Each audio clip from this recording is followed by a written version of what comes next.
Mutabaruko-ini wa makiria ma kilomita 7 hũgũrũrũ-inĩ cia rũĩ rwa Kiama kuma o daraca-inĩ ya Ndiara nginya Gathonga nĩkuo maabitha a ũthuthuria DCI, awathani wa matũra, borithi, athuri a nyumba 10 na nginya mũingĩ gũkũ Gatanga mahũrĩte kĩrĩĩo itemi-inĩ rĩa kuona kana kwĩ mĩĩrĩ ĩngĩ kuoneka.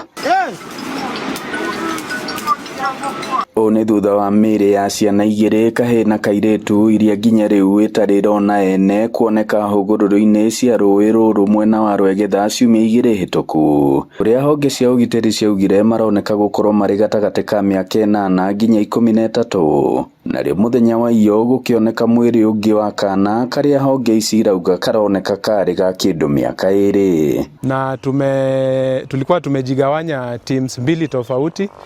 Tumekombi hiyo area yote hadi Gathonga, lakini tumehakikisha kuwa hakuna mwili yote. So sisi ombi letu tu ni kuomba wakaaji wa Gatanga division pamoja na Gatanga sub county and Murang'a county as a whole, kama kuna mtoto yote amepotea mahali popote, tunaomba mkuje Kirwara Funeral Home muweze kuangalia hizo mili 3 zilipatikana. Ona gũkĩrĩ ũguo thengia wa mũriũngo ũyũ wa makiria ma mathaa 5 gũtionekete mwĩrĩ ũngĩ, gavana wa Murang'a Irũngũ Kang'ata akĩaria gĩikaro-inĩ ngũrani mwena wa Mũriranja akĩenda honge cia ũtuĩria gwĩka ũthuthuria kũna wa kĩhumo gĩa ciana ici, ũrĩa moragirwo na gũteo kũu na nũũ wamoragire. Do something and investigate and get to know what is the cause for those bodies that have happened in Gatanga.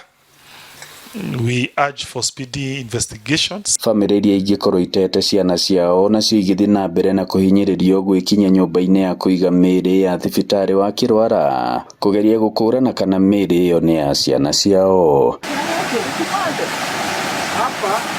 Kiribotera Inooro TV kuma Gatanga, mũhuro wa kaunti ya Murang'a, njĩtagwo Joseph Wachira.